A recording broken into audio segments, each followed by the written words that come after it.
Hey, everybody, and welcome to episode 438 of our Tick Bootcamp podcast. I'm here today with a very special guest, Janna Johnson, who is a number one best-selling author, keynote speaker, and a functional medicine nutritional therapist. Janna not only is a number one best-selling author, but she's also writing another book, which we're going to get into in a little bit once we start this podcast. She is really inspirational. And if you're somebody who thinks that you've hit a brick wall and you can't get any better, then this is the podcast for you, because Janna talks to us about how she was at the absolute lowest point of her life and how she didn't give up and she reclaimed her life to its fullest. So, first of all, Janna, welcome to our podcast and thank you for joining us. Oh, thank you so much for having me. This is an honor. So, Janna, if you can start by telling us what life was like as a kid and where you grew up.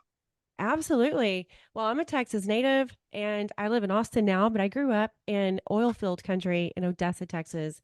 I lived there for probably my first 20 years. And, I'm the youngest of four and I was a tomboy at heart, a girly girl tomboy. So I was always outside playing. And, my mom cooked every night. My parents were hard workers. And my mom home cooked food every night, but there was a lot of sugar in the house. And I say that for a reason, because sugar is the most addicting thing we can put into our bodies, and I started eating it at a young age. And whether it was my mom's homemade desserts or candy or ice cream, it was a part of my everyday life. And I was a tennis player growing up and a violinist, and I did really well at both of those. And I still do them both today. And yeah, so I just loved school. And then, after school, I did college for a few years and eventually I moved to Austin, Texas in my early 20s. And I love Austin, Texas. But Austin, Texas is where I got sick. So I don't know if you want me to start diving into that or not, Yeah, just quick but follow up on that. Janna, did you consider yourself looking back a normal, quote unquote, child? of course. And I think so, and this, I do cover this in my book because in my book, it's about shattering limiting beliefs. And um, it goes back to how they're formed, right? So they're formed in your childhood, right? You're all a product of your own environment, whether that's a negative or a positive, however you want to see it. So I believe as you grow up, you feel like you're normal because that's all you know. And you live in this bubble. The bubble is what you know, what you're exposed to, and that's it, right? Everybody has a bubble. It's a matter if you ever break out of it or not. So I feel like I was a normal kid growing up. And, it's not until looking back where you realize, you did the best you could with what you had, right? Right. And now looking back, as you noted, like when you're in the moment and you're growing up, you think you're normal because that's the only thing you know. It's the only thing you've ever experienced. But looking back, were there any signs or, clues that maybe you would have been more susceptible to something like chronic Lyme disease, right? You mentioned you were eating all the sugar, which Yeah. is bad for anybody because it is Hmm. addictive and it is inflammatory and it's really bad for any human being on this planet. But were there any signs that you think you may have missed as a kid that could have implied you were more vulnerable or sensitive than others around you? Absolutely. And it is absolutely the sugar intake. Sugar feeds all diseases and it's needed for diseases to thrive, to grow, to take over. And, 80% of our immune system is in our gut. And so when you eat a lot of sugar, the wheat, the gluten, the inflammatory foods, the dyes, the corns, you name it, artificial sweeteners, your gut health is going to be out of whack. And since most of our neurotransmitters are produced in our gut, a lot of people don't even realize their gut health is out of whack. It actually begins more in the neurological symptoms. And anytime someone feels foggy headed, anxious, depressed, that is a telltale sign of poor gut health. I do want to say, because it's really important to me, especially as a Lyme disease advocate, is that if you are one of those who suffers from anxiety, depression, or brain fog, I want you to know first and foremost that there's nothing wrong with you. There's nothing wrong with your brain. It is simply your gut health. And so that was something I struggled with for a long time, was not thinking, why am I made this way? Like, what is wrong with me? And so it's really important to me to always share that. Yeah, and John, I think it's deeper than that, right? Because maybe the sugar and your diet were causing you to have bad gut health, which was causing some psychological symptoms, inflammation, and physical symptoms. But I also think we're born with a particular microbiome, and our microbiome has a lot of factors And if we're born through a cesarean section, for example, versus a natural birth, if our parents and our ancestors took a lot of antibiotics, maybe they had less of a diverse microbiome, and all those things matter, and we're born like that. And then our own diet amplifies that. So I think there's multiple factors there. But to your point, this is not your fault, and to your point, this is not irreversible. And if we make this connection between the gut and these conditions, we can work towards improving how we feel and ultimately feeling better. I mean, I'm going to ask you a kind of wild question here, and I'm sorry for putting you on the spot, but this is what we do at Tick Boot Camp, Janna, and you're a professional, so I know you can handle it. Do you think that most, if not all, of psychological conditions, whether it be depression, anxiety, all these conditions that are so much more prominent in today's world, do you think that they're related to gut and other physical things, and we're just not making the connection enough in modern medicine? 100%, 100%. And I won't waver from that because I've been there. And I always tell people, I share in my own podcast, I'm never going to talk about or discuss anything that two things. First and foremost, I've had to experience it and overcome it. Number one. Number two, science. I believe in both. And I like to always put that out there as a disclaimer. And I'm not a doctor, but I am a person who has been there in the depths of hell, and I've overcome it. And I know what it took to overcome it. And then I went and studied it and became a nutritionist. So, yes, I firmly believe that 100%. And for everybody listening, just sit tight because we're going to get into exactly what you did. Because I know if I were listening, I'd be like, well, what did you do, Janna, to help your gut? What did you do to overcome this? And we're going to get to that, but we're not at that part of the story yet, right? So let's move on. So now you're in your 20s, you moved to Austin, Texas, you're living your life and you're pretty healthy, right? But again, in hindsight, maybe there were some things and triggers that were there. So walk us through what's happening. You went to college. Are you meeting somebody? Do you get married? Do you have any kids, right? Just walk us through where you're at in life at this time. Yeah. So I moved to Austin, Texas, actually to do real estate and mortgage lending, and that's where I met my ex husband, who's the father of my three kids. And to what you said, yeah, I thought I was living a healthy lifestyle because again, you know, people always listen to what's going on in media, right? Social media wasn't such a big thing then. It was more like magazines and things like that. But I felt like I was eating healthy, right? I did the low fat craze. I did all of that stuff. Now I know I was not eating healthy at all. I was still consuming sugar, artificial sweeteners, gluten, you name it. So, was I actually eating healthy according to what I know now as a nutritionist? No. No, no, no. But the one thing I always did was I exercised and I didn't overeat and things like that. And I think that kind of kept things at bay. It's important to note, though, I struggled with anxiety and severe panic attacks throughout my 20s. In fact, Were they out of I the think I blue? had, Sorry to interrupt, John. Were these things you had as a child, or did they come out of the blue in your 20s? yeah, no, had my first anxiety attack when I was 23. And I didn't know what it was. I had no idea what it was. No idea. It was right after I moved to Austin and I had started to eat a lot of fast food. I never was a big fast food person. But I moved to Austin, Texas, and that was a big move. It was 6 hours away from home. I knew nobody here, not one person. And I started to work and do real estate mortgaging. So I was just doing what I could to unpack and, get acquainted with my new home and my new town. And so I was eating out fast food all the time. And I would say it was like a few months after that, I'd gained a little weight and I had my first anxiety, it was panic attack. I didn't know what was going on. So I did what most people do and called 911 because I thought I was having a heart attack. It was completely out of the blue. I was watching TV and it just hit. And so I obviously now I understand exactly why it happened. But then I didn't have a clue. I mean, I didn't know there weren't podcasts like there are today and social media. There wasn't as much you could search up and look. And so I never knew it was because of my diet. So that was kind of when it began. I suffered from depression when I was a teenager, and I talk about that in my book. I tried to take my own life, and I'm very vulnerable with that because not something I ever thought I would talk about, Matt, because I have kids. But I realized that how can I teach other people that they can overcome and shatter limiting beliefs if I don't really, really share and be honest with where exactly I was. Well, first And of all, so, I just want to mhm, thank you for being so brave because so many people come on this podcast and share with us offline that they've had either attempted suicides or suicidal ideations, but they don't want to share it publicly.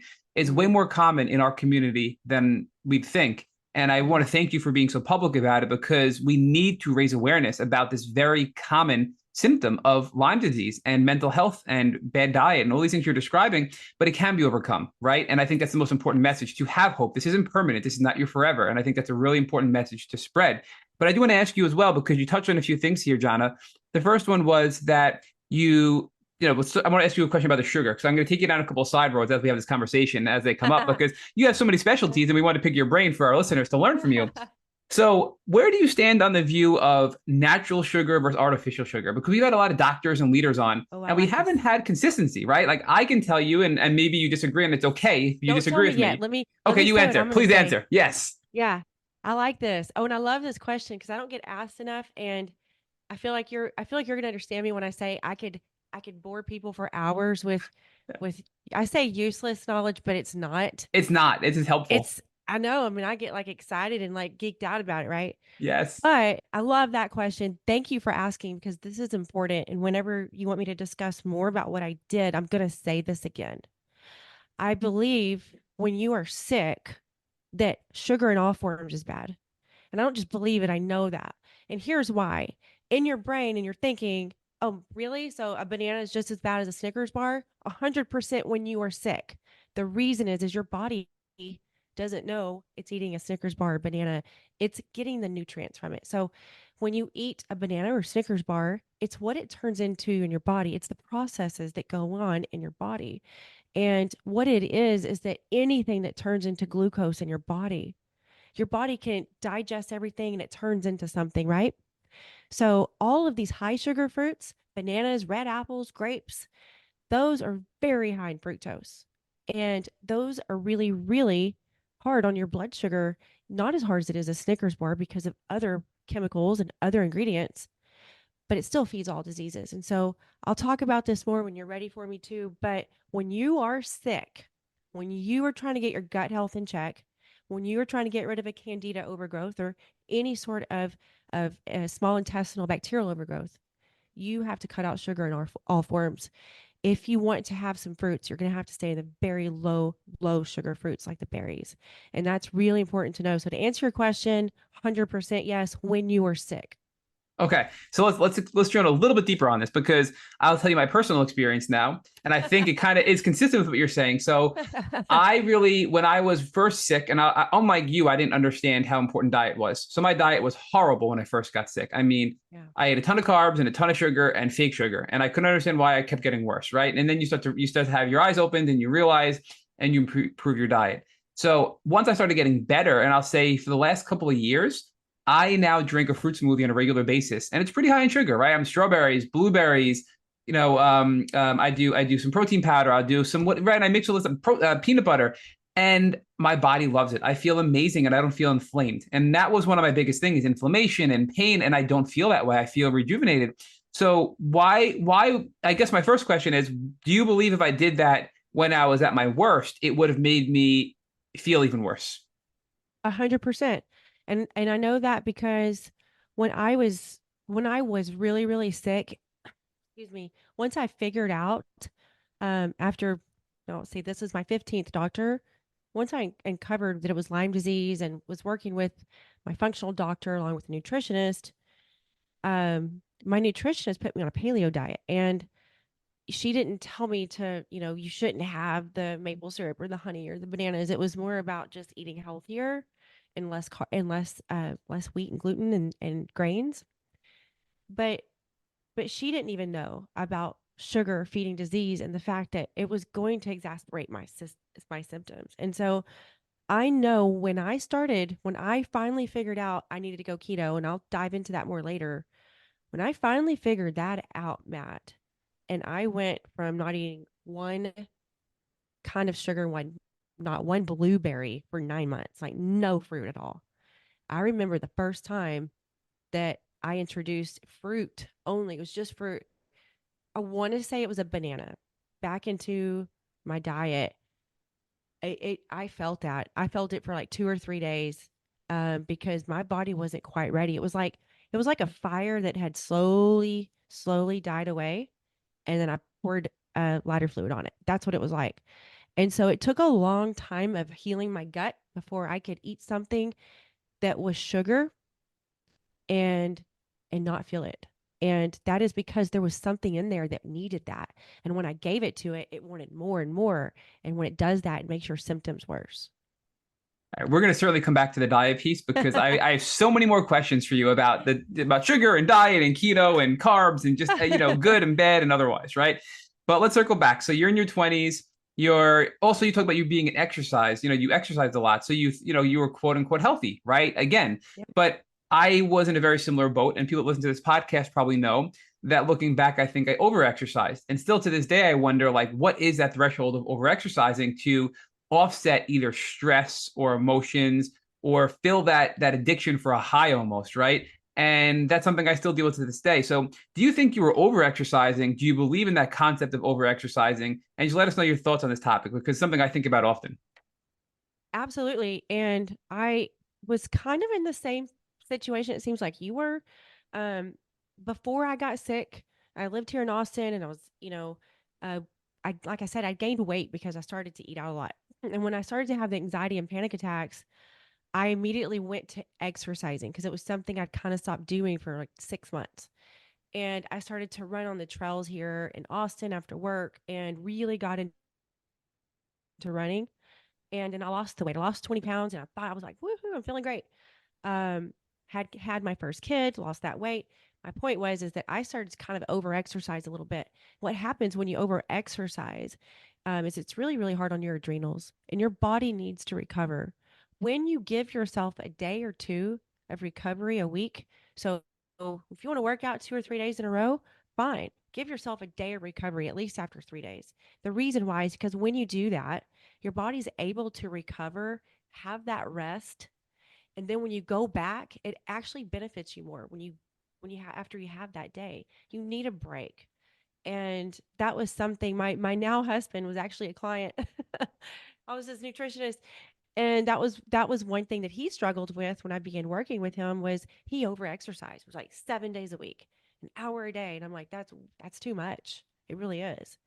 And it took a while to kind of, you know, unwind him from that. And so when you give your body a break, it's able to heal and repair. Our bodies work really hard for us. Every time you eat and you digest food, your body's working.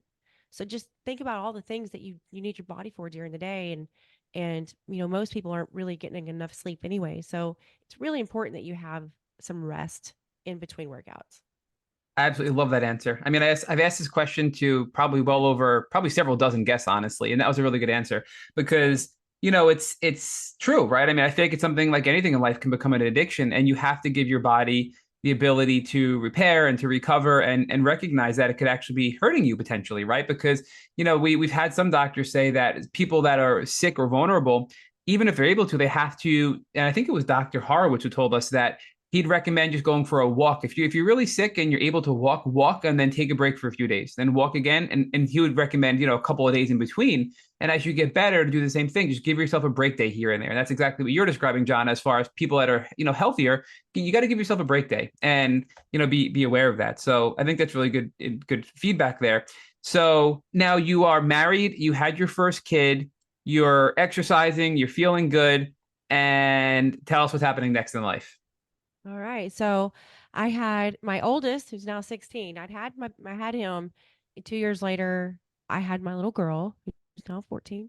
And I was, like I said, I ran all the time. I lived in the hill country. People don't realize that in Texas, we have a ton of deer ticks because we have Hmm. deer and they're everywhere. And I've always been, like I said, since I was little, I've always been an outside kind of tomboy. And I would run outside a lot. I lived on land, and when my kids would nap, I would just go into the backyard and just run where I could still hear the monitor.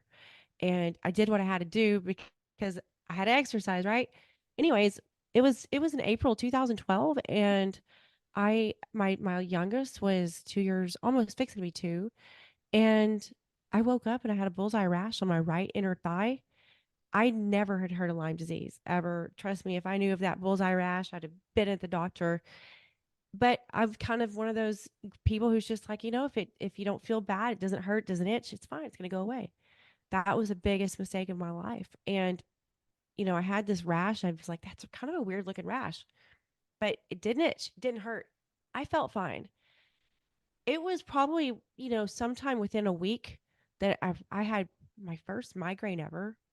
I didn't even know what it was. I thought there's something going on. I'm gonna have an aneurysm. I don't know what's happening. I never equated that, Matt, to that rash ever. I worked hard.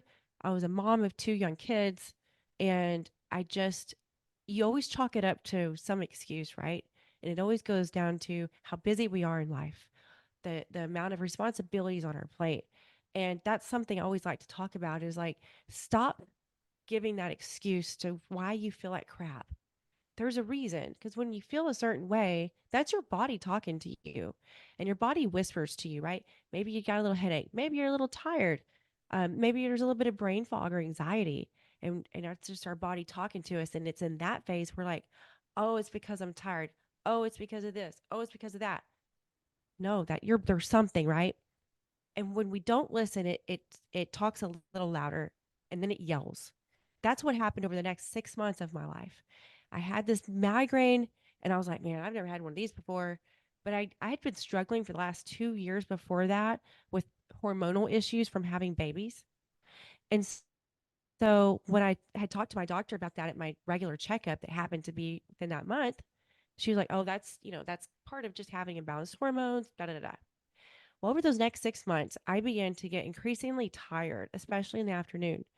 And I started to just get like a little foggy headed. And my usual stamina that I had just to get through the day was just dwindling. And so, April 2012, I wake up, it's about mid April, have the bullseye rash.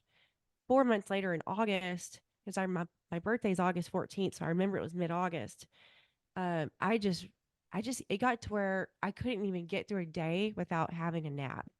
And I just couldn't remember things as much. And October 26th of that year, I had breast augmentation. And I told myself after I had my little girl, because I didn't think I was going to have any more than two kids, you know, if I if I still felt I wanted that after, I would. That right there, just like when I came out of that surgery, I never felt the same. And I believe it was because, and my doctor as well said, your body was already had this like, imagine like if you put a frog in a pot, right? Everybody's heard this before. If you put a frog in a pot without water and it's hot, it's going to jump out. But if you put it in that water and then you slowly heat it up, it doesn't even know it's getting hot until it's boiling, right? That's kind of what the surgery did for me. And come about a month later, it was Thanksgiving. And it was about 2 or 3 days before Thanksgiving. I was going to have the first Thanksgiving at my house. First time my family's coming into town, not to see me, but like everybody for Thanksgiving, right? And I walk into my HEB that I had gone to forever, and I didn't know where anything was. I felt lost. I felt confused. And before I got there, I kind of felt like it was like maybe a few weeks before that, I started to feel just real off. And I didn't know it was brain fog, but that's what it was. And that was my first moment in that HEB store where I experienced the derealization. And derealization is merely a symptom. It is exactly what severe brain fog is. It's inflammation of your brain. But I didn't know. And I was so, so scared. That was the beginning of the end for me. Okay, so a couple of follow-up questions here. So the breast augmentation surgery, was that a procedure that involved implants? And I'm asking for a very Mm-hmm. specific reason. Okay. Yes. So we had Crystal Hefner on our podcast who talked about her breast implants were the spark that caused her decline as well, right? And then, it's a foreign substance. Your body looks at it as being foreign. There's toxins inside of it. When she had her implants removed, she talked to us about the mold that she found on the implants, right? So Yeah. she goes into great detail about implants and why they're really bad in general, but also why they're bad for people who are sick, and especially people that have Lyme disease and are dealing with all kinds of toxins and bacteria that their body is trying to fight off. So I think that probably the physical trauma of surgery, this foreign substance being implanted into your body, plus you had Lyme disease and you were already sick. I mean, that must have just really put you over the edge, I feel like. And so that was the cusp. Thanksgiving hits and you crash, right? But were you seeing doctors prior to this point? Because now we're talking April to November. Were there any doctors seen in this window up leading up to Thanksgiving? There was. It began in August when I said I started to just started to feel like, man, there's something going on. And I just was severely tired, couldn't remember things quite as well. It'd be like, well, I don't, I, it's like, I don't remember that. Well, I just told you that. And I'm like, I don't remember. And so I went to my OBGYN, and she did some blood tests for, just hormones and stuff. And it was also the first time I went to a holistic doctor, and they did the saliva testing and all that stuff. Come to find out, I was having adrenal fatigue and imbalanced hormones. And so I was already taking supplements, just, usual stuff. Again, I wasn't a nutritionist back then, so I didn't really understand it like I do now. But I started to just take um, some homeopathic things for that, and nothing helped at all. So I had I had taken a road trip to the Ozarks in Arkansas, which is a pretty good drive, and I just couldn't keep my eyes open. I'm like, man, I'm sleeping 13 hours and I'm just worn out. That's not me. I'm one of those people, 6, 7 hours, I'm good to go. And so I knew something was really off. And when I came back, I went to a, uh, a an ER clinic down the road because it was on a Friday night. It was late, and I was like, something just feels really wrong. And told him, I said, I'm not feeling really good. I'm having a little bit of anxiety. And he told me that I had, um, gosh, I can't even think of what it is right now. It lies dormant in you. Um, I Oh, forgot what it is. I'll think. Epstein-Barr virus, EBV. Epstein Barr. That's what it was. And I'm like, well, what is that? And so it's like every time you're told something, when you go to a doctor, it's like, oh, that makes sense. Oh, I have that. Those symptoms apply. And that's the thing with Lyme disease, is that there's so many people who right now are suffering from it, but they don't know because they're told it's something else. And here's a band aid. Here's a band aid. Before you know it, you're taking 5 band aids and you still feel like crap, and you get worse. And and as you know, and I'm sure you've had this discussion many a times, and it's something that really, really bothers me, is that the testing for Lyme disease has got to get better. I down the road about a year later ended up taking a test, conventional testing for Lyme disease twice, and it was negative. So, I mean, and I was really, really sick with it. And that's, that needs to be fixed because that's what insurance pays for. And so yeah, I'd gone to two different doctors, and it was just the usual imbalanced hormones and my adrenals, and that's all I'd been told at that point. So I want to focus on Thanksgiving, and I want to read and kind of preview a little bit what's about to come here, as far as your crash, as you called it, but also your rebound too.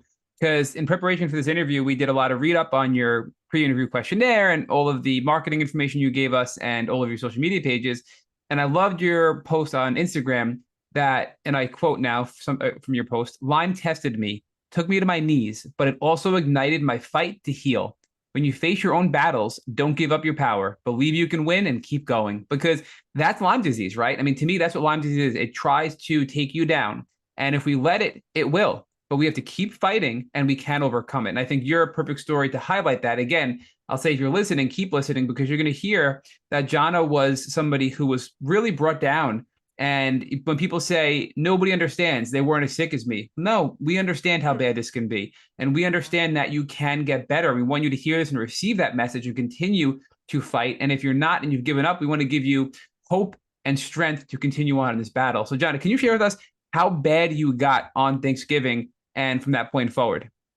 Yeah, so that day scared the living daylights out of me. It was that night, and I'd waited for my then husband to get home to watch the kids so I could go to the grocery store, get the things I needed for Thanksgiving. And I worked full time, so I was just on the go, go, go. And I had already just, like I said, just kind of been getting worse and worse since the surgery. And when I got back home from that grocery store run, I told my husband what was going on.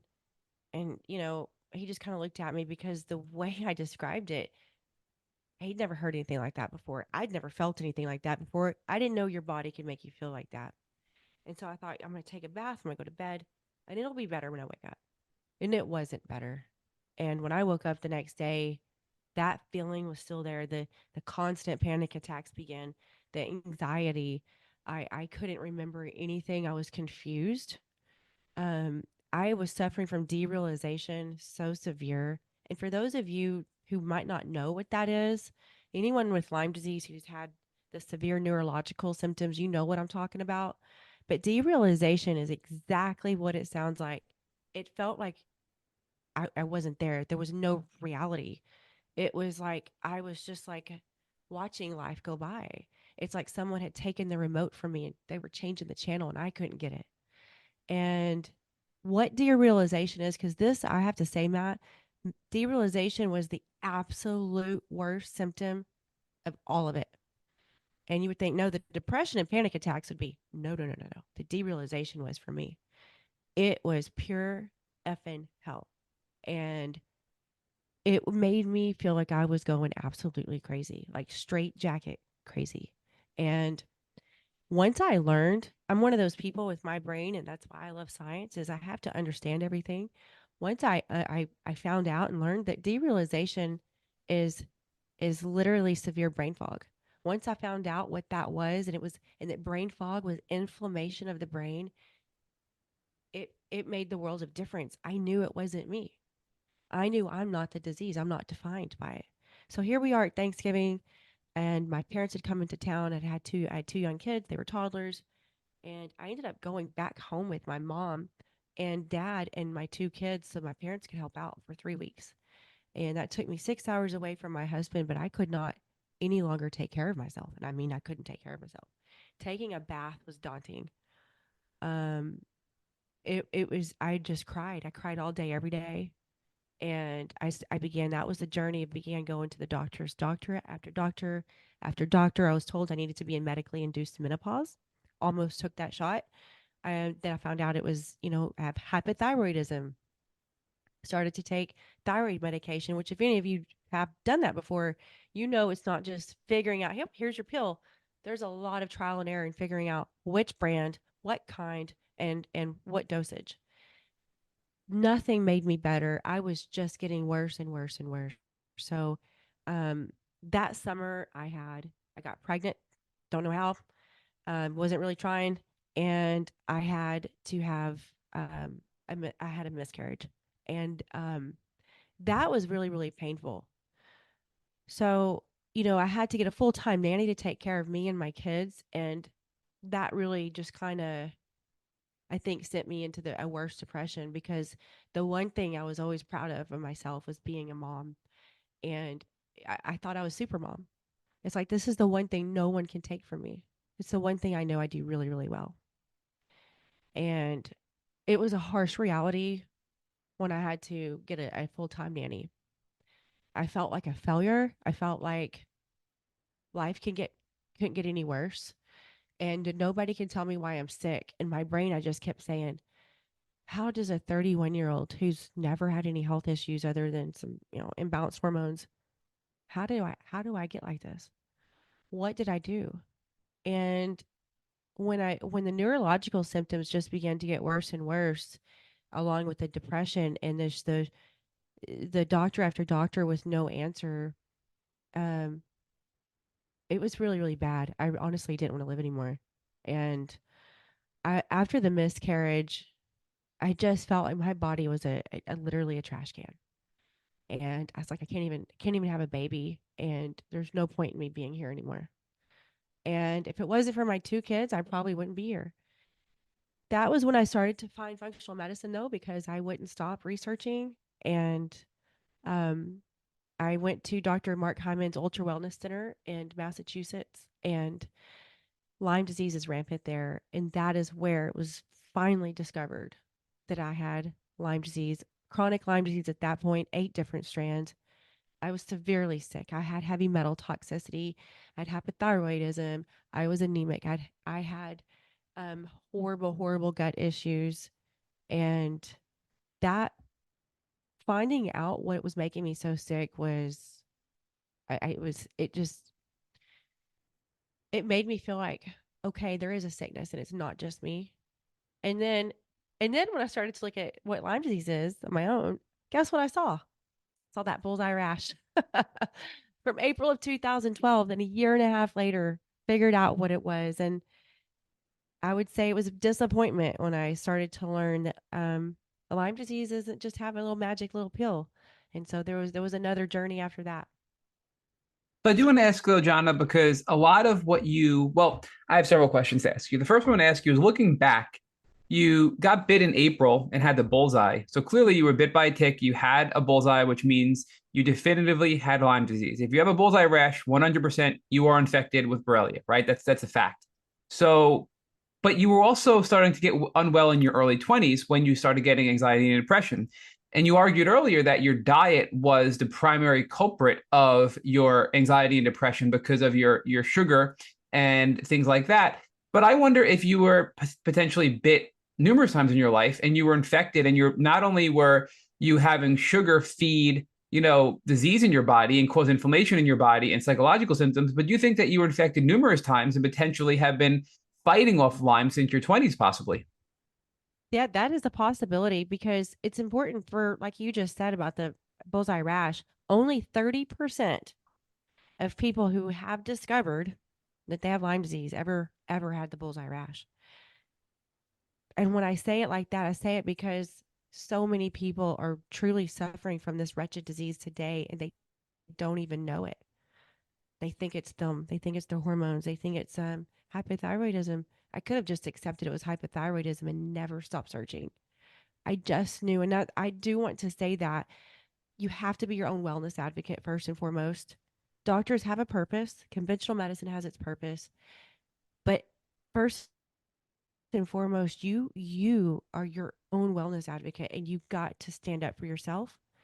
And I don't care what a doctor tells you, your gut's going to really, really guide you to where you need to go. And you've got to listen to that because not every doctor understands Lyme disease, especially conventional medicine. They only have so much training. And if I would have just stopped and listened to, you know, you need to have medically induced menopause. It's just your thyroid. Where would I be today? Not here. And so never stop fighting for yourself. Now, did you realize when you got your chronic Lyme diagnosis that all the other things were related? Because your depression and anxiety not only were connected to the food, but they were connected to the bacteria, right? The Lyme and potentially co-infections. And also, let's not Mhm. forget, Epstein-Barr virus is an opportunistic virus. If you've had mono, you have EBV for life. And if you have high levels of active EBV, that's a sign of something deeper. So it always frustrates me when I hear you went to the ER and they said, oh, you have Epstein-Barr virus. Well, why are my levels high? Because I have EBV in my body right now, but my levels are low.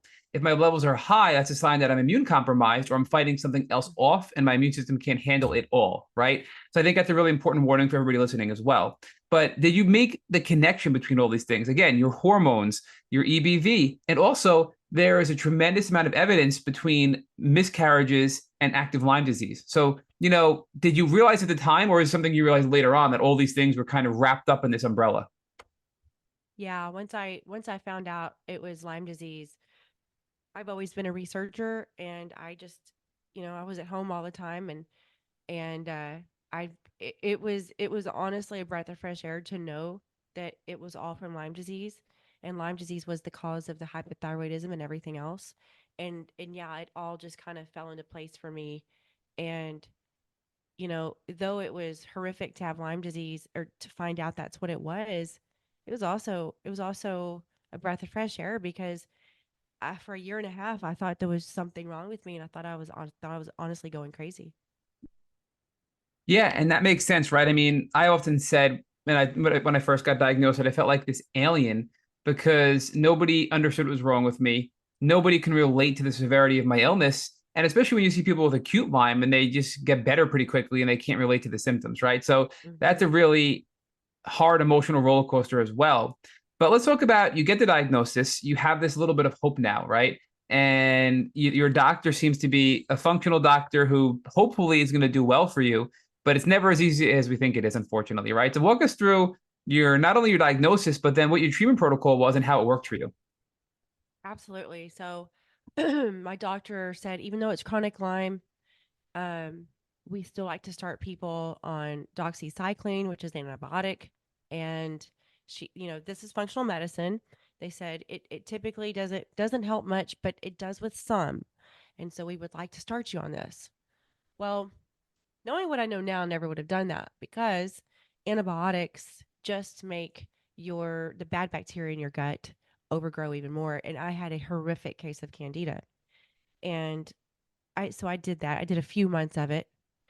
My symptoms got worse. And then I tried the Zang protocol. Not sure if that's still around, but back then it was.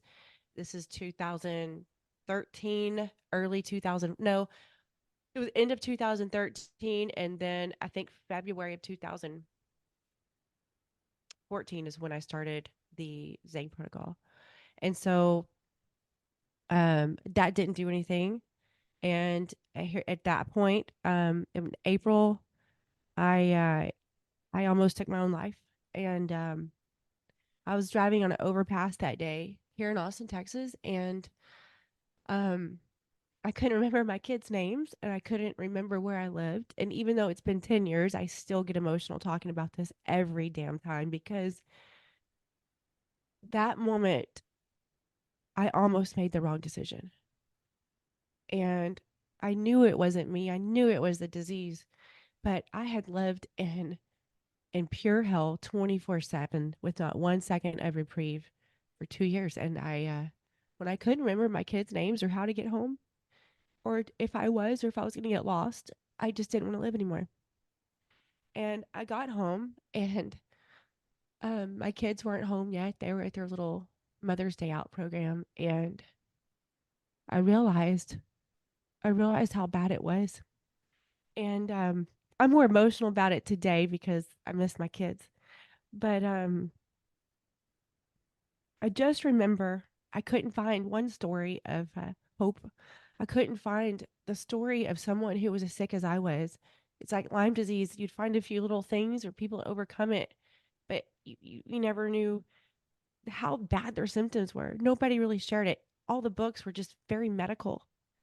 And something said that you're supposed to be the story. You're supposed to be that story for what you're looking for. And I got up and I looked in the mirror, which was not easy for me to do back then. I had major body dysmorphia issues.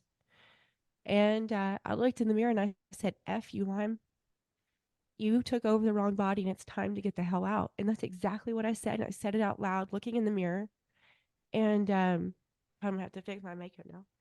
And that moment was the pivotal moment for me. Lyme disease was a catalyst of change for me.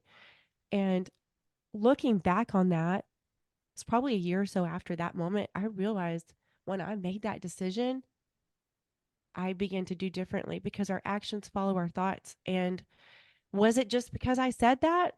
Absolutely not. It was because when I said that, I had believed it. I believed it with all of my heart and soul, and my actions began to follow. The thing was, is I always wanted to get well. I always wanted to overcome. Of course I did. So what was so different about that moment? It was that before I didn't believe I would. Before I listened to the negativity, Lyme cannot be fully eradicated from your body. You'll never get well. It's always live with you. Maybe it'll be better. And I listened to that, but I wanted to get well. And that moment, Matt, I didn't give a shit what other people said anymore, what other people thought. I didn't want to hear the negativity. I didn't want to hear the naysayers. I believed I could fully eradicate it from my body, and I would not choose to think any differently. And when I did that, my actions began to follow day after day. And that was a very, very scary moment for me, but it was a life changing moment for me because I chose to believe. Yeah, your comment, our actions follow our thoughts, is really powerful. And I can tell you a couple of years ago that would have triggered me, and it may be triggering a lot of people listening to this podcast, but I want to expand upon and echo what you just said, Janna, which is it doesn't mean we don't want to get better, right? We all want to get better, but we have to believe we can get better. And if we believe we can get better, then that thought will trigger the proper actions to take the appropriate steps to get better. And I think that's something I can tell you that I think I know that's something I experienced in my own life. When I thought I was damaged and broken and I couldn't get better, I got worse and I had no chance at ever getting better. Once I realized I could get better, I started doing more and more things to heal and got to a place that was transformational as far as the ability to live a happy and functional life again. So this isn't saying it's your fault. This isn't saying that you don't want to get better. This is saying you have to believe you can get better. Otherwise, you won't take the proper steps to get better, Jonna, right? That's really what your message is here. 100% it is. And with what you said, how that would have probably pissed me off for somebody to say that when I was sick. I'm like, oh, okay, yeah. But that's why I said what I said, is that of course I wanted to get well when I was sick. Of course I did. So if you're sitting here being like, well, of course I want to get well. The difference was is I didn't believe it. I didn't believe I could. I felt stuck. I was in a black pit of hell. I didn't see the light. I didn't know which way to get out of it. I wanted to, but I didn't believe it.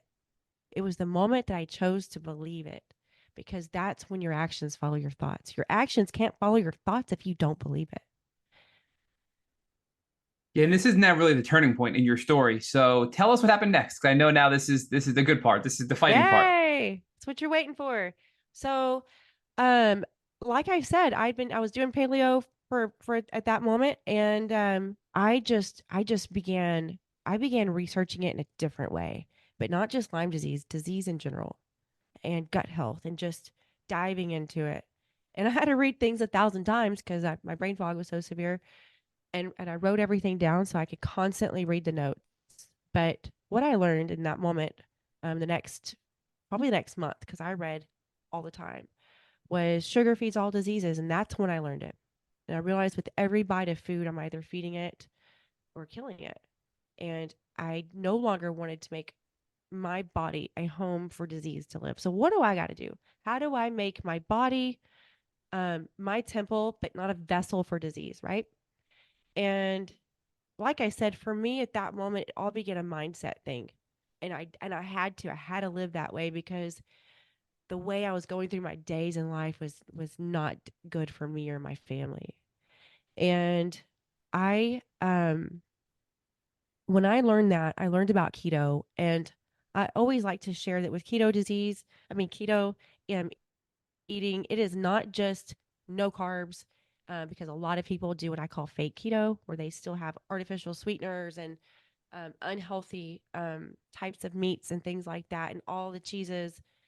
A true keto diet is eliminating carbs and getting your body to run off of ketones instead of glucose. So when your body runs off of glucose, right, that means you constantly have to give your body a supply of food for energy, right? So you had your meal, you had some rice, and maybe you had a banana afterwards. Well, you're gonna have to give your body something else in about 2 hours, 2.5 tops, right? When your body works off of ketones and it's in ketosis, it has its own fuel supply, right? It's like it's like having the slow burning a bed of coals, right? That burn for a long, long time, instead of constantly having to add wood on the fire. And when I did that, and I realized that everything that turns into glucose in my body is going to feed the disease, I went to a true keto diet. And when I got into ketosis, that was it was like a light switch.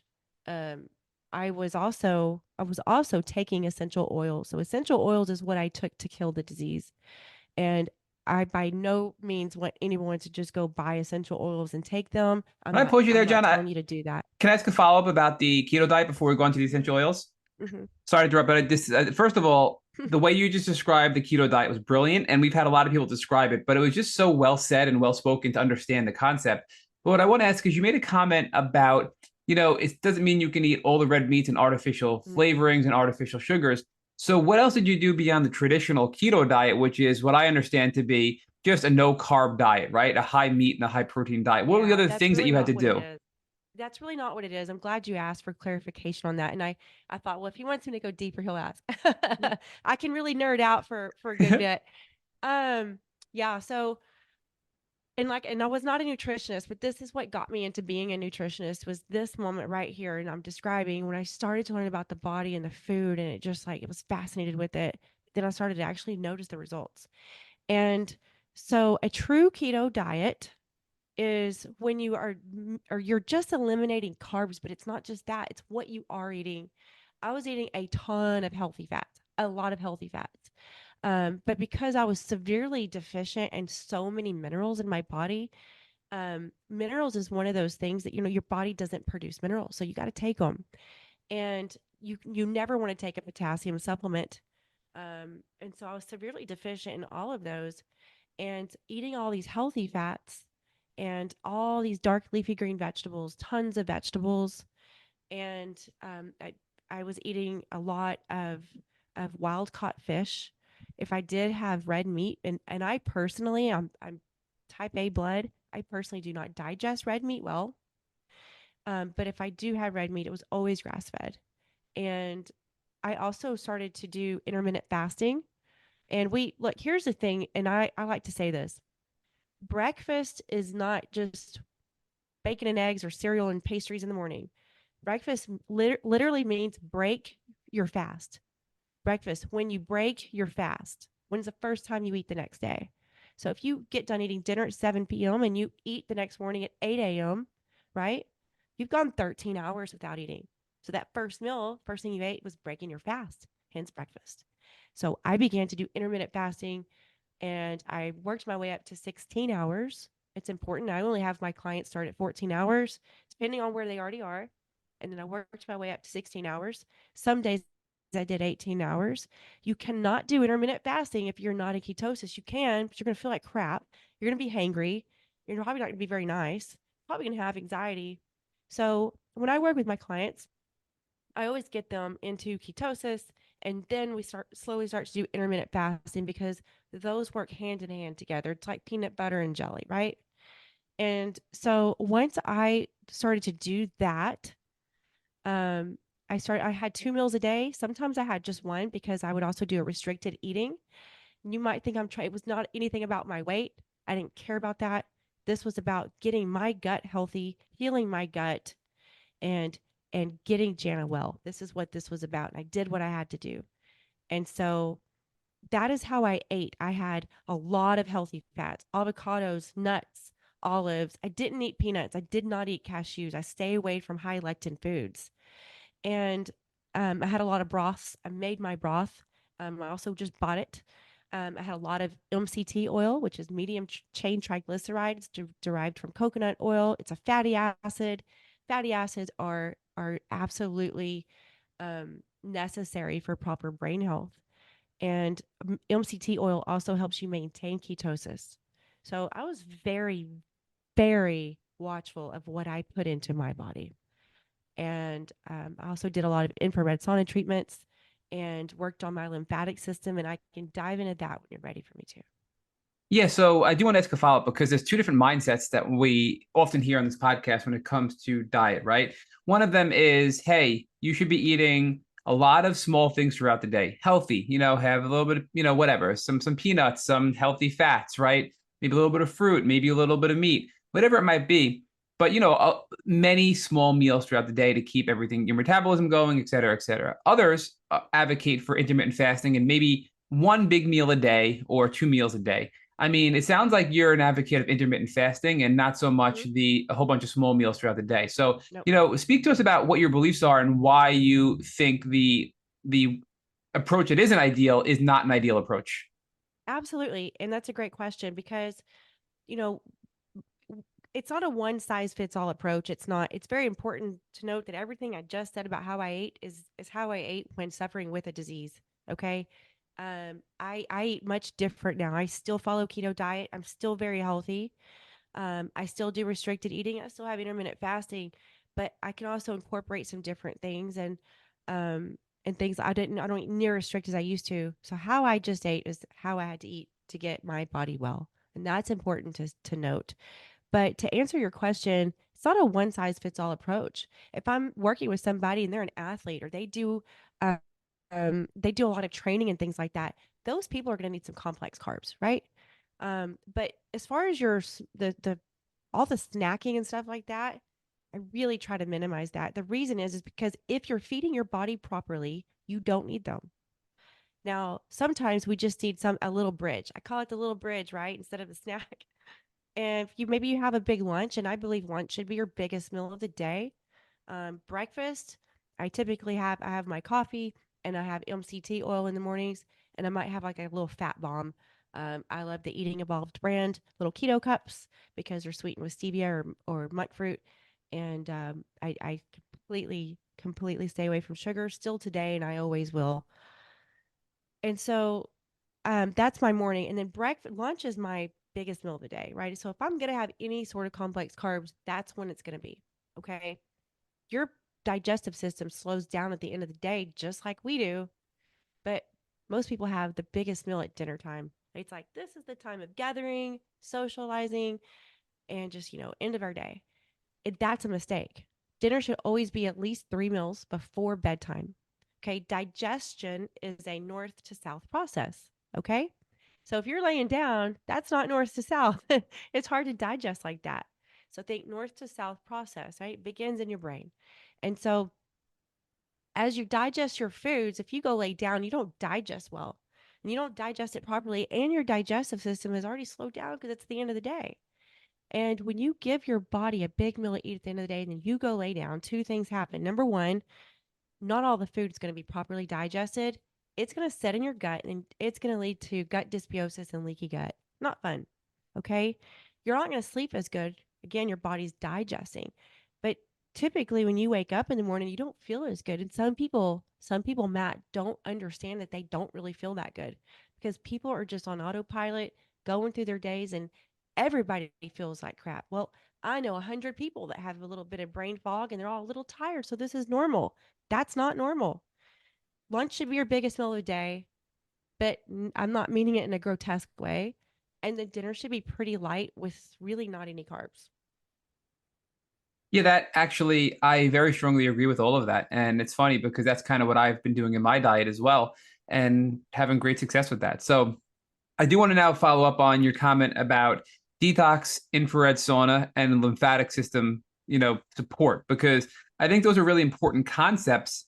And before we get into the kill protocol you used with essential oils, which, we're going to get to in a second, I want to talk about what you did to support your detox pathways, because that's really key when killing off pathogens to make sure your body can take the dye off and purge it, right? And take the toxins in your body from anything, heavy metals. I mean, there's thousands of environmental toxins in our world every single day.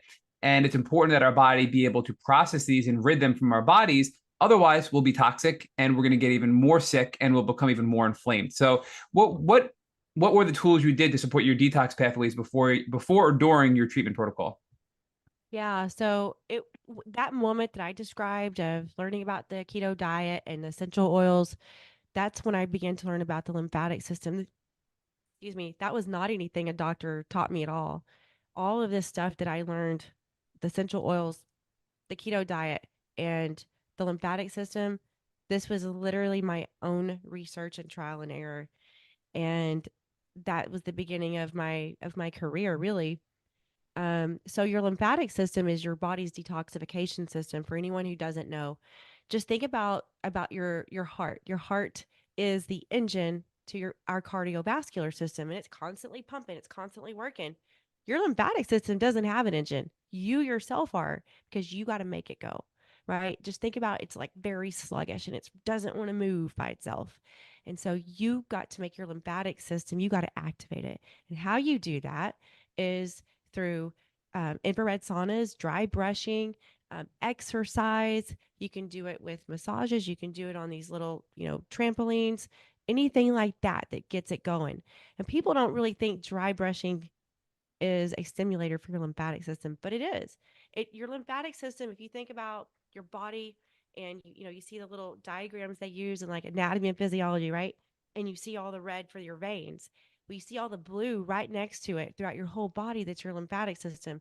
And so when you do the dry brushing, you don't push hard. It's not a lot of pressure. But as you do that, it's activating your lymphatic system. Like I said, your lymphatic system is your body's detoxification system. And it is very important and it is key. It's not just, oh, take essential oils, you'll get well. Oh, starve the disease out, you'll get well. it is a multifaceted disease. It's a multifaceted process to get it out of your body and to get well. And that's important for people to know. So for me, I began to use a med spa that had infrared saunas, and I would do that. I also did detox baths, which is just 4 cups of Epsom salt and some lavender oil, with the water hot, but not, I'm not trying to burn myself, but it was trying to get sweat and get it out, right? I did the dry brushing, and then also did walking when I could. And that's what I did to constantly make sure I'm moving all the stuff that's dying away out of my body, because it wasn't just the Lyme disease that was dying off. It was the candida overgrowth and heavy metal toxicity. And I mean, my body had just been filled with waste and I had to get it out.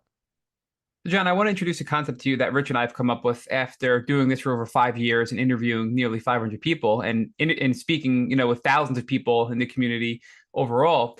Is we call it PARM, being Italians, right? Parmesan, but Mm-hmm. it is PARM, and it's prehab. And a big part of the prehab component is going to be your detox pathways, infrared saunas, movement, sweating, peeing, pooping, all the things you have to do to ensure that you're pulling toxins out of your body. Then the A is for assist, which is really assisting your body in killing the bad things or the pathogens, which in your case was the antimicrobial essential oils and the supportive essential oils. So you're assisting your body to rid all these bad things and kill all these bad things. And then many times people, I think, go awry. And we learned this early on where somebody, got better and then went out, and she was a young woman from the Netherlands, and went out and started partying and drinking and relapsed, right? Because she was just really living an unhealthy lifestyle from a diet standpoint, a personal standpoint, et cetera, and then got sick again. So we feel that, rehab is really important as well, because you have to rebuild your body. Your body has had some damage to it. So you have to repair and give your body some time. And then the M is for maintenance, right? Where you have to maintain a healthy lifestyle like you're doing now. You're still living a healthy lifestyle to be the best version of you could possibly be. Just give me some general feedback on that and what your thoughts are as far as this whole prehab, assist, recover, and maintain model for people recovering from chronic Lyme disease, and just your initial reaction to that.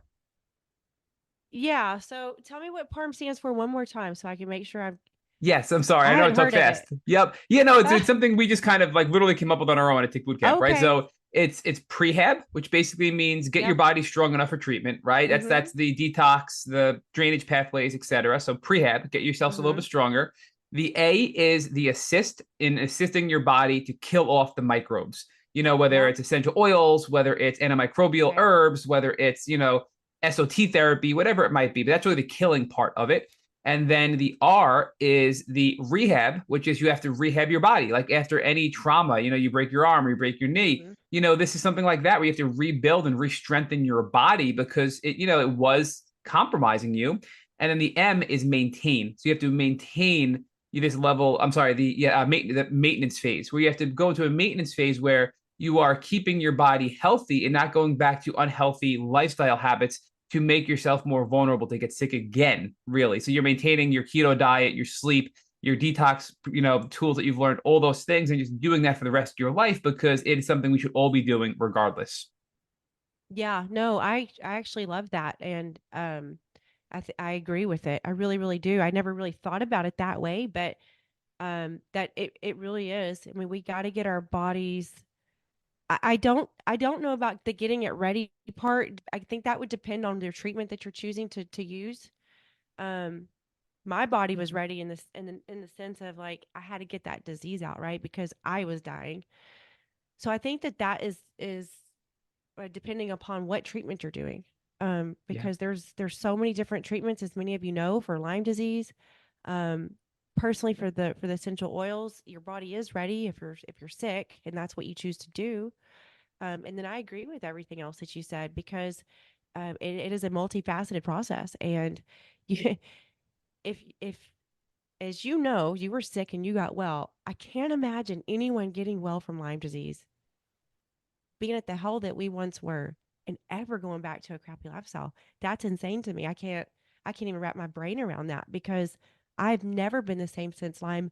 It honestly, Lyme disease made me a better human, and better. It was Lyme disease was part of my life's plan. An adversity sent to me, and it was not part of my life's plan for me to get well. I had to choose that part, right? But because I did choose it, I uncovered those tools I needed to be where I am today. I can't imagine ever going back to a crappy lifestyle after that. I love that answer. Love it. So talk to us about the antimicrobial part, right? Tell us about the essential oils because we've heard a lot about them and people use them obviously different ways. So we know the essential oils can be used topically, meaning like rubbed on the skin in various parts Mm-hmm. of the body. They can be used in an aromatherapy way, which basically means you diffuse them and they go into the air and you can breathe them in. And some of them smell good, like peppermint, tea tree oil, I think smells really good as well. And things like that. So you're kind of just breathing in diffused essential oils. And then obviously you can ingest them as well. But I think it's important to note you shouldn't be ingesting essential oils without the guidance of a practitioner or a doctor because some can be ingested, but some cannot, and they can cause harm and you have to be sure to ingest them at the proper dosages as well. So if anything I said was wrong, please correct me because I'm not an expert by any means about essential oils, but to share with us the high level overview of what essential oils are and how you use them to heal your Lyme disease. Yeah. So, this is back when I'm at this moment of like, don't want to live anymore. And I, I needed to do something to get well.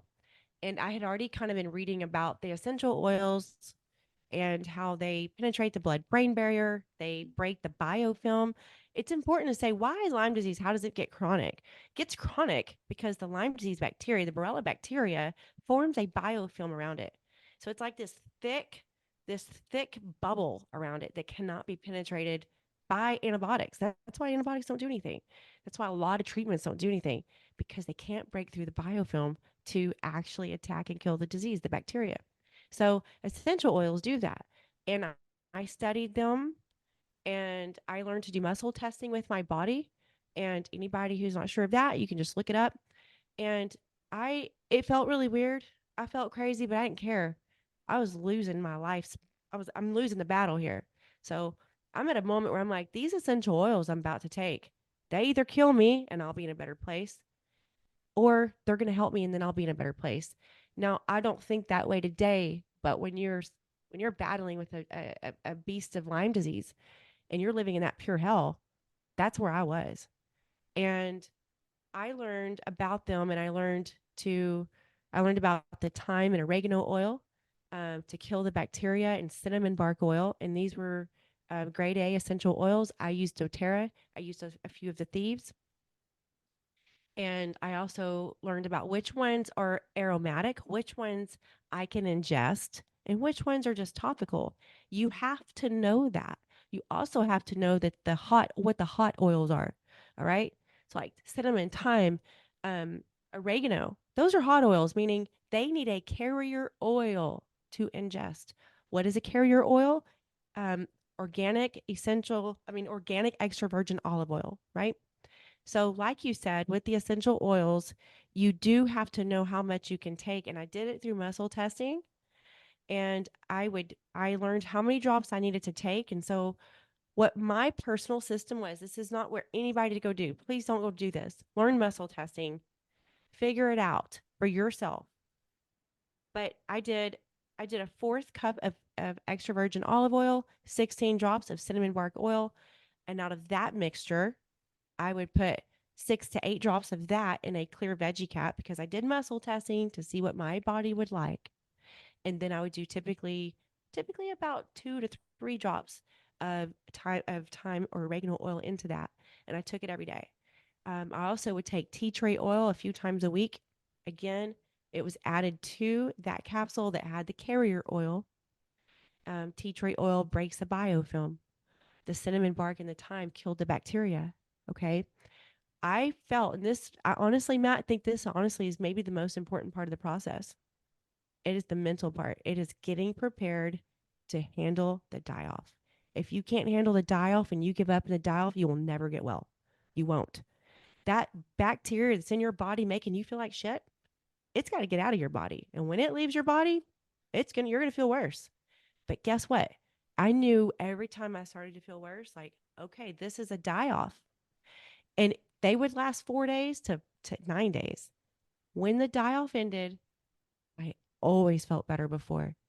That cycle went on and on and on for 9 months. 9 months. So What you always most felt people do, better though. than before, right? Meaning, so every time the hercs would subside, you had Yeah. this like breakthrough where you were better than you were before the hercs, right? Yeah. Okay. 100%. And I prepared myself mentally for these die-offs. Um, but I have seen clients, I've seen people, I've heard of people who are like, "Oh, no, no, no, this is not working. I feel worse. I feel way worse. I'm not doing it. That doesn't work." People give up when it's working. That bacteria has to die. It's got to die. It's going to feel worse when it dies because all these toxins, just think of this biofilm and it, boom, it bursts open. All that crap is then in your bloodstream and you're going to feel like crap. You're going to feel worse, but it's the only way it can come out. And that's also why you got to work on your lymphatic system because you got to make sure you're constantly moving this crap out of your body. I'm not going to go into this part right now, but I will say down the road, I ended up suffering from breast implant illness. And that is because of all that crap that died off years later that was stored in all that tissue. It started to come out. So, John, I do want to ask a question because this is a hard topic with die off, right? Some people believe you shouldn't have the hercs at all. Some people believe you have the hercs. But I feel like there's got to be a happy medium because we've had people come on this podcast and tell us they went, I'm going to go hard, I'm going to deal with the hercs. And they ended up getting worse and having complications because how bad the hercs was. So, like, what isn't, where's the balance there? Because, we're telling people you have to feel better before you get worse. But what specifically were your flare ups and your symptoms? And then where's the line, right? Because you were saying you were muscle testing and you knew what your body can handle and what your body could take. But if we have that mindset of I'm doing whatever to get better, we have to be sure to not overdo it where we're treating too aggressively and hurting too aggressively, which could actually be counterproductive, right? So can you speak to that a little bit?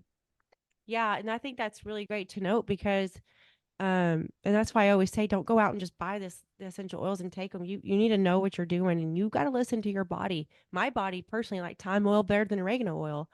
There were also times where my body said no more. You can't take any more right now.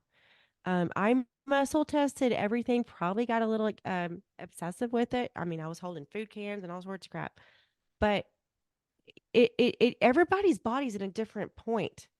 Nobody's body's the same, right? If you and I have Lyme disease right now and we have the same symptoms, it doesn't mean our bodies are going to handle it the same. Our bodies are all different. And there were some scary moments in those die-offs. I got to be honest with you, where I thought maybe I went a little too aggressive with it because I was so damn focused on getting well. And it also, Matt, everybody's body has different amounts of bacteria in it. You have different amounts die off. You don't know how much is fixing to die off. You don't have a clue. And so I think it's important, really, really important to know that it's the die-offs are a little different for everyone. I had a ton of bacteria in me, um, and I was really, really sick. And I think the muscle testing, honestly, probably got me through it all. Um, but I don't think anybody should just, you know, everybody's got to be careful with those die-offs, and I think that is important because you're right. It can send people to to the hospital. There was a few times it almost happened to me, and I think we all got to be really, really careful with that. That's why it's so important that your diet is in check, and that you're resting well and that you are working on your lymphatic system.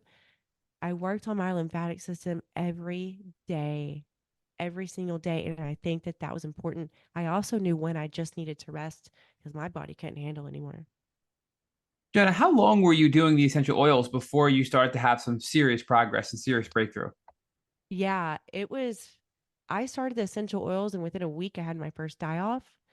Um, 9 months after, that might not sound like a long time, but 9 months is when you feel like that every day. 9 months after eating keto and doing the lymphatic system and doing the essential oils, 9 months later, I had 100% completely eradicated Lyme from my body. And there's people that don't believe you can completely eradicate it, that it lies dormant. That's what you believe. This is what I believe. And, I got testing afterwards because I got pregnant with my third now, who's almost 9, after I was told I wouldn't have any more kids. And I needed to know that I needed to see the actual test result, not just feel it in my body. Because I didn't want to pass it on to my little boy but yeah, it was 9 months. 9 months. Now, was I 100% well? No, but I had eradicated Lyme from my body only 9 months later. I then was able at that point to get rid of the heavy metal toxicity. I thought it would kind of be the opposite, but it wasn't. And that is because the Lyme disease bacteria, it creates all of that other stuff because it needs it to live and thrive. It needs the extra this, the extra that. And once the Lyme was eradicated from my body, I was able to get rid of the heavy metal toxicity. I was able to heal my gut. And about 9 months, probably about 5 months after that, actually, I had healed my thyroid and was able to, I weaned myself off of thyroid medication. My thyroid's been functioning properly for 10 years with no medication. What were you doing, Jonna, to heal your thyroid and also, repair these other things that were going on, like heavy metals, for example, right? Yeah. So it sounds So, like you used essential oils to treat the bacteria, but mhm. then what was it specifically that helped you with the heavy metals and the thyroid? Yeah. So it was getting rid of the Lyme disease. Getting rid of the Lyme disease. The Lyme disease is what created all the other issues. The Lyme disease is what made my immune system so weak that I had hypothyroidism. And, a lot of people believe that autoimmune diseases are just, well, my mom had it, my grandmother had it, it's just part of my family. That's not true. The reason it runs in families is because a lot of times people have the same habits. They grow up in these same environments. But once I got rid of the Lyme disease, healing my gut is what healed my thyroid. Because autoimmune disease is when your body, like I said in the beginning, you have your body whisper at you, and then your body talks a little louder, and then your body screams. So autoimmune disease is when your body's screaming at you. So when I healed my gut, I had my immune system working properly, and I healed my thyroid. I feel like So that's your rehab, Jana, right? I mean, that was my you got rehab. past the A and you're on the R. You have the rehab. You're rebuilding It your was. body. You're strengthening it to get over the autoimmune with the hypothyroidism and everything else. You're overcoming the heavy metal toxicity because you peeled back that layer. You got past the A phase. You killed Mhm. off the Lyme, and now you're dealing with rebuilding your body. So now, I mean, I want to ask. So I know there's some other things going on behind the scenes. Tell us about how Lyme impacted your personal relationships, because you mentioned that Oh your yeah. ex-husband, and then it sounds like you got divorced and you remarried to your current husband. So what was that like behind the scenes? Because we know that Lyme disease and being this sick can have a major impact in our personal relationships, whether it be parents, whether it be siblings, whether it be girlfriends, boyfriends, husbands, wives, et cetera, et cetera. Yeah. This this is this is the ugly side of Lyme disease, right? Yeah, the symptoms suck and Lyme disease sucks, but the ugly side of it is living with an invisible disease. I go into great detail in chapters 5 and 6 in my book. Um, Lyme disease, and I think you and I talked about this earlier about the labels, right? Lyme disease is like, oh, here's a label for you. You're just Lyme disease. You know, living with an invisible illness, you just feel invisible. And no one understood it. Not one person understood it. I didn't have a bruise on me. I didn't have crutches. I didn't have a cast. They couldn't see it. And the description that you tell people of how you feel, it's not like just, oh, I'm just not breathing good. I'm in a wheelchair, or I have to go get these treatments. It's not like that. You're describing, or I was describing these mental symptoms, and I realized people don't see those on my face. People don't see those on my body. And people just thought I was crazy, and they just kind of looked at me like, "Oh, okay." And I realized I felt worse after being around people and telling them how I felt, and then that was really it. Nobody really cared. That's just all they knew to ask me. And Lyme disease is a very lonely disease. And I was told it was all in my head. I was told to just get on Prozac. Um, I was not treated well by my loved ones.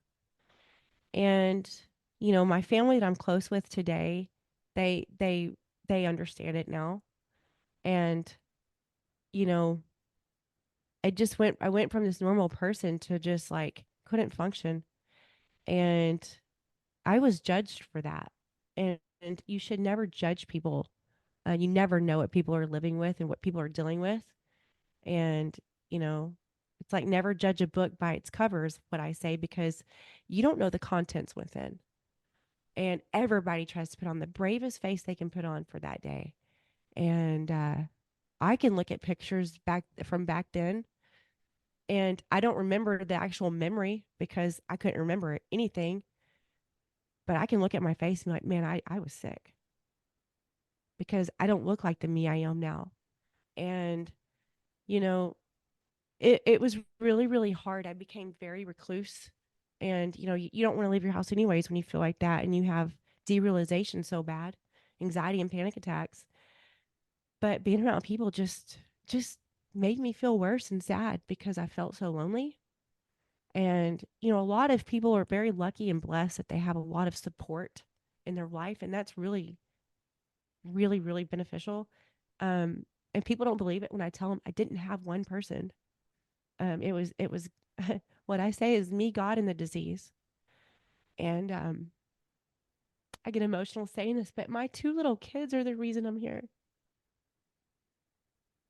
Yeah, and Jana, thank God you kept fighting, right? I mean, here you are better, helping others. You've met the love of your life, right? Your husband, who was a client, you're now married again. I mean, so what better hope and inspiration to share with the community than your story? I mean, I'm so sorry you had to go through it all, but your story has to instill hope in everybody listening to this podcast interview. So again, I just want to thank you for being so brave and open and honest about all of your experiences.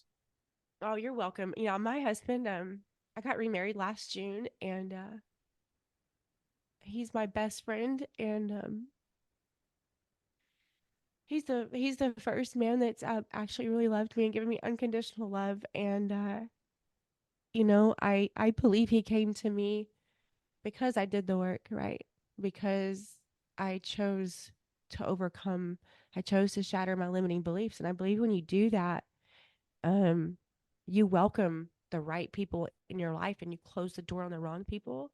And I'm so very grateful for that. Are you comfortable if I speak about, you mentioned you had some, the breast implant illness, the BII, Yeah. Yeah. and I'm an open book in my book.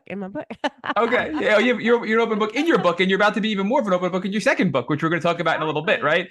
So again, I'll talk about Crystal Hefner. She talks heavily about BII, breast implant illness. She talks heavily about her explant surgery, which was needed for her to really overcome one of her hurdles in her healing journey that was really holding her back from a toxicity standpoint.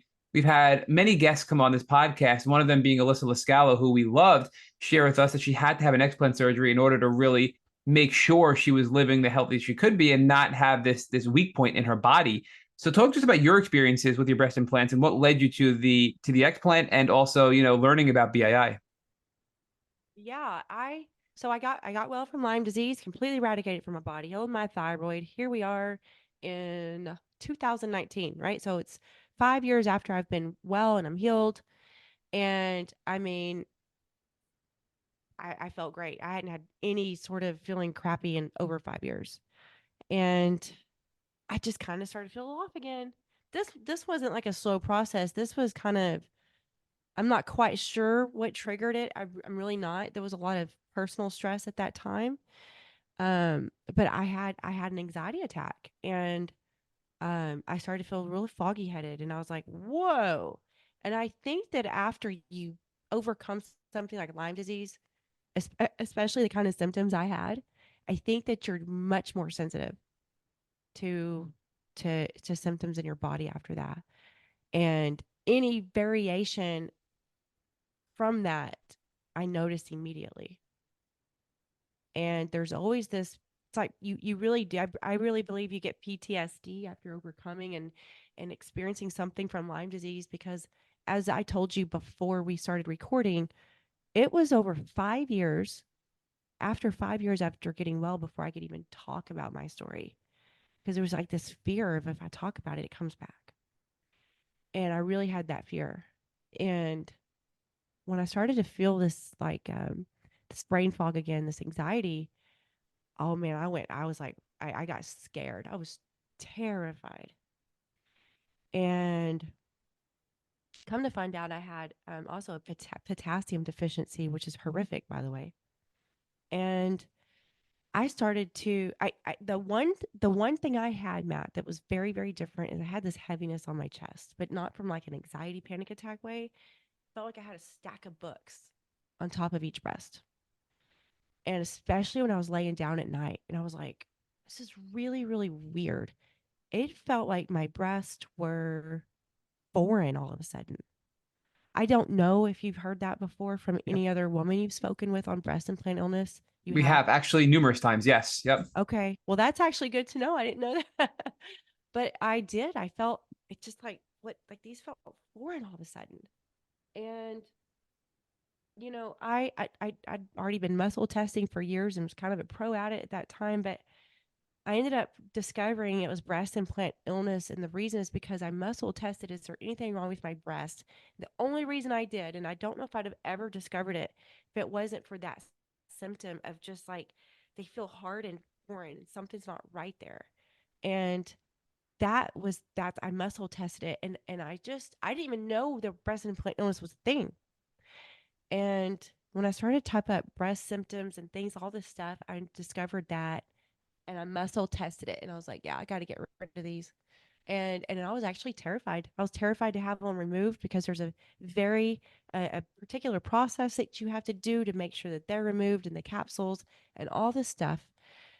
And I was terrified because I had muscle tested is and I never thought about it before. Is there is there dead bacteria in there that's giving me these symptoms? It's making me sick. I was terrified that when I had the surgery, it was just gonna like spill into my body. I don't know how to describe it. I think there was a lot of fear from the Lyme disease too. And I had the surgery, and it took. Honestly, I had about 6 months of recovery after that. I really did. And I started to feel better very slowly. I wasn't one of those lucky ones just like, "Woo, I woke up and I felt better." No, I wasn't one of those. Things have always come a little harder for me. I just accepted it. Um, but yeah, I had to do 6 months of just kind of going back hard again on the keto, and the lymphatic massages and lymphatic um help and things like that. I kind of had to go back a little harder at that. Um, but I've been well ever since. And I believe that breast implant illness. I don't believe because you have breast implants you're going to get them. I did get breast implants put back in a few years ago, and that was a personal decision that I made. I'm not saying that you can or you should. It was my personal decision, and I don't care what personal decisions people make. I believe everybody makes a decision they need to make for their body and their life. And after doing a lot of thought and a lot of prayer and a lot of muscle testing, I decided to get them put back in. And I did talk to a doctor about that who does breast implant illness stuff. And he said some women do just fine with it when they get back in. And he actually did tell me that, anyone that's overcome a disease, um, sometimes after that, they do get the breast implant illness because of things that get stored in there. And so I actually did get them put back in a few years ago, and I'm doing great. I was doing great for that. But like I said, it was a personal decision for me, but I'm just being honest about that. Yeah, so I appreciate your honesty and all this. So tell us about your book, right? Because I mean, you have a really powerful story. We've been on this podcast. We've been chatting for now for almost 2 hours, but I know you have a lot more in your book. And excuse my language, but I think this is I'm just going to fully say the title, which is "Unfuck Your Mind," right, by Janna Hey, you Johnson. said it, man. But shatter your limiting beliefs to become who you were meant to be. I mean, you first of all, you're number one in a variety of categories, right? Bestseller, number one bestseller. You have ridiculously good reviews all over Amazon, and now you're coming out with your second book. So, to tell us what your book is about and why you wrote it, and now what then talk to us about your new book that you're writing now. Yeah, there's a little story with that. When I was really, really sick, and that told y'all that pivotal moment where I was I was literally about to take my own life, and I had this intuitive knowing and feeling of you're meant to be the story. And I told God, when I get well, I'm going to write my book. Just help me with that when it's time. And a few years ago, I met with a publisher. This book was supposed to be about Lyme disease. And here's the book for anyone that can see it. don't, this gray line is because it's my author book, so ignore that. But the reason that it is lime green is for Lyme disease awareness. And people always ask me, why did you choose lime green? It looks good. It's for Lyme disease awareness. And as I started to write this book, and for anyone who's ever written a book, do you know about the book mapping process? And in this book mapping process, I discovered this book was about something else. And I believe that this book was meant to be well, it was number one. I meant to say, I believe this book was meant to be first. The second, because I'm working on a second book right now, and it is 100% about Lyme disease and my journey and a lot that I've shared with y'all today. And I realized after this book came out and the success of it that that was necessary for the second book somehow. But as I started to do the book mapping process, this this book poured out of me, and I did not know this book was there. I think that we all have gifts inside of us that sometimes they just need to be uncovered. And I think as we go through life, think about this, right? Your life is this path. And I believe that we always have two paths we can take. We have the victim mindset path and we have the victor mindset. And this is kind of going with the book, by the way. So every adversity that's meant to come your way is meant to be in your life. It was in your path in the womb. Whether you get well, whether you get through it, that part is where you get to choose your path because we have free will. And with free will, you choose, do I stay a victim of Lyme disease or do I get well, or whatever adversity it is you're going through? You have to choose it. The adversities are sent to you. Those are your teachers. That's where those tools are. So when people are like, I don't know what my purpose is in life, what's your adversity? What are those biggest painful things that you are going through that you've been through? Those were not sent to you by mistake. It's not just poor you. You're not just screwed. You don't just have bad luck. It's your mindset. That's what my book is teaching people. How to shatter your limiting beliefs to become who you're meant to be. How to overcome adversity. Don't be on your path of life headed to those doors of your purpose and you stop and you take residence in your adversity. You've got to choose. And when you choose, guess what happens? You keep moving down that map up to your purpose because you chose to overcome. And when you choose to overcome, the doors open. And it's kind of amazing how quick that happens. But we have to choose it. The universe wants to see if you're ready. I couldn't be who I am today without Lyme disease. I wouldn't be where I am. You wouldn't know me. I wouldn't have this book. And if I didn't choose to get well from Lyme disease, same thing. It's because I chose it. And because when you continue to walk down the path, the doors can open, but you got to at least do the walking part. So, John, I have to ask if people want to learn more about you, consider working with you in one of your many capacities, right? As a nutritionist, motivational speaker, there's so many different things that you're doing right now. Where can they go? I believe it's your website, Revive by Janna. So it's ReviveByJanna.com. Is that where people should go to learn more and get all your social links, your book, your Yep. podcast, everything you're doing? People can go there and sign up for my newsletter. My site's actually under construction right now. It's fixing to look all really, really pretty. Um, I am super active on Instagram. I do LinkedIn. I do Facebook, but I'm not really big there. Instagram is where my big following is. That's where I share. That's where I post. And my podcast and my website will direct you to every single thing. So that's an easy thing to remember. My podcast is actually Revive with Janna because I like to confuse people. And that's where I share about, all of my things with mindset, Lyme disease, nutrition, and narcissistic abuse. And then Instagram, Revive by Janna. I have Revive with Janna handle, but Revive by Janna, that's my big account. And that's an easy way to find everything else as well. So, I mean, you're the perfect example of reviving from Lyme, right? Especially for our theme with our podcast here, which is recovering from tick-borne illnesses and chronic Lyme disease. I mean, reviving from Lyme is something I think that fits you well. And I love that name for you, Revive by Janna. And I have to ask you one final question, and it's a hard one. If you were able to go back and tell yourself one thing after you were diagnosed with chronic Lyme disease, when you were at your worst and you had no hope, what would that thing be? What advice would you give yourself if you were able to go back in time and tell your young self, hey, hang in there? Hey, what would that be? If I could go back and tell myself something, it would be that I am going to overcome and get well. That might seem too simple, but I didn't have that hope and I didn't believe it. I really thought I was stuck, and I really thought my life had just kind of ended. And if I could have said, if I could have known that, that would have probably been everything to me, because it's all I wanted to know. All I ever wanted to know, all I prayed for was, will I get well? That's all I want to know.